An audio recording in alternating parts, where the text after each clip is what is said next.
All right, what was you doing right there? Always clean your path out before you start cutting. Make sure you know which direction you're going. They say that you shouldn't go straight directly behind the tree fall, but off to the angle. Uh, and it's worked for me through the years. Uh, but make sure, I know it's aggravating, bugs the heck out of me sometimes, taking the time to do that, the extra time. But you know what? You're not going to cut no trees laid up or in the grave. So very important. You gotta have your way out, escape. And it's good to have plan B if things don't go as planned. What I'm gonna try to do this morning is notch it. And a couple things I wanna mention that's helped me through the years is you hear a lot of people talking about taking the heart. I call it the heart, the center, boring the center out. That's very important.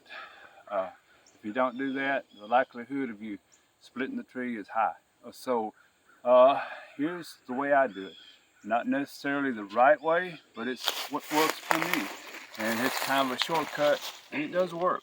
So I'll notch it.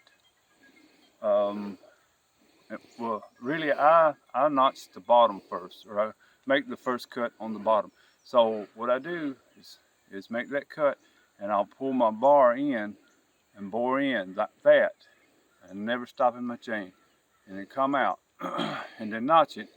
And another thing is when I come in to cut it on the back side, I always raise up above my notch cut that much. You say, why do you do that? That's wasting wood. Not necessarily.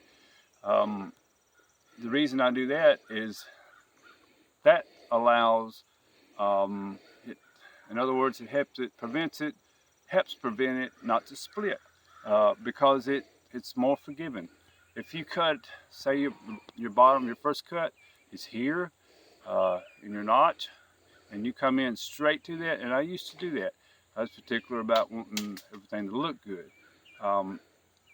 But I learned very quick that it's a lot better chance of busting that tree if your back cut is even with your first cut. So here's what I do. I raise it up 3-4 inches and come in like this. And that allows this thing to hinge. It's more forgiving. And those two things right there help me more than anything about preventing cutting or busting trees. So let's get this thing going, see what happens.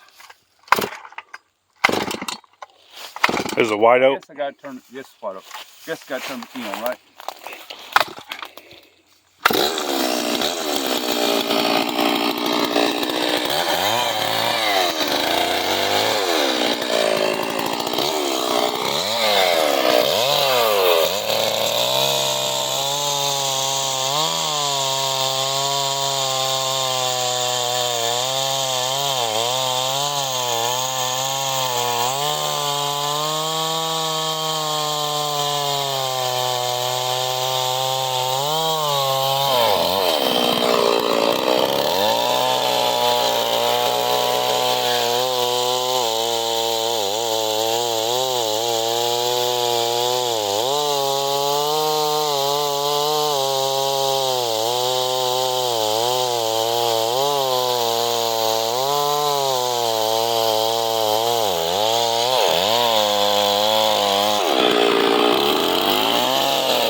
I'm gonna get to a safe point, guys, to where I can watch this tree fall. He's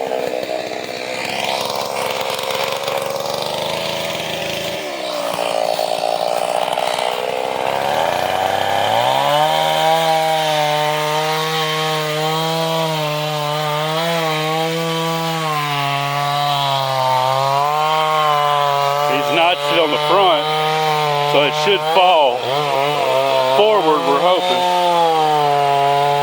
He's gonna run right through here.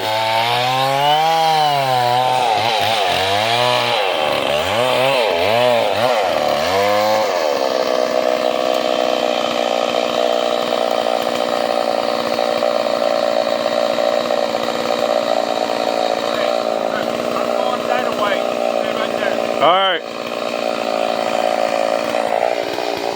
Let's just hope and pray this tree falls forward. I found me a hole. I can shoot right through there and get away from this tree better than going across there. That's plan A. I decided to go with plan B right here. Alright. So we're about to fall. You're about to fall it, right? Yep.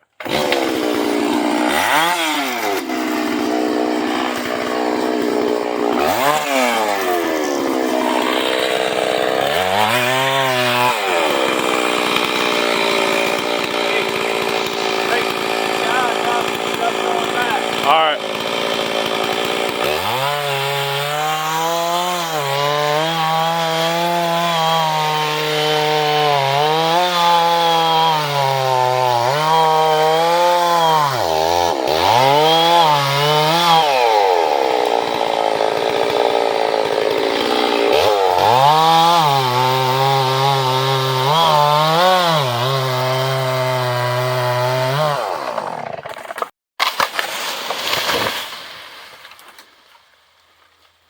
Alright. Alright, come around here. Let's look at this one. Talk a little bit about that. I accidentally hit a button on my phone and it stopped recording. But I got it back on real quick, so should have a good video still.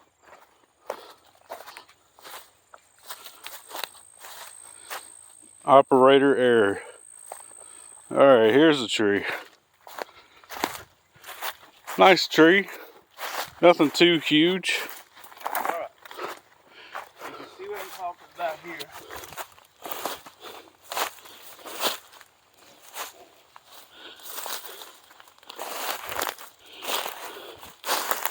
Alright. See what I'm talking about here. The hinges is here, which I cut that one a little bit, but now the tree was laying that way, so I knew it was going to come back towards me. So hinge here, absolutely no heartwood here. Yeah. Cut it, and as it's cutting it, I do this, I've done it so much, I don't even realize I'm hearting the tree. But I'll just pull my chainsaw back and run it in there, you know, I'm done. Now I realize too, if you're cutting a huge, beautiful veneer tree, you take more pains with it. You run your saw in and out like that, make sure you got all the heart out of it. But I see where you cut the 3 or 4 inches above it, yeah. Yep, and then the swing right here, notch, it works out pretty good actually for Monday morning. So I'll trim this up, and I need about 100,000 more trees today. So there we go. this is Larry from Rippy Logging. I'll catch up with you later. Safe, successful cut. All right.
Are you guys gonna cut these big ends off right here and still use them, right?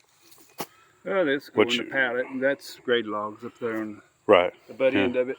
So in other words, it would have been a little bit better if it would have, kept growing without splitting off like that. It would, but I'm not in charge of growing trees, so the Lord above is. So, I mean, they are what they are. You just put them, you market them at your best market for what you got. That's what you do. And what were you doing right there? Just trimming it up, or what do you call it? Ready to take out and make into logs. Yeah. All right, we gotta get working. So is that a good high dollar tree? The two first cuts they'll probably go into the staves, possibly veneer, because I actually did cut good. The grain the grade's good in the butt end of it, so it might get a little veneer log. That's where your best money is. But, Pretty cool. All right, guys.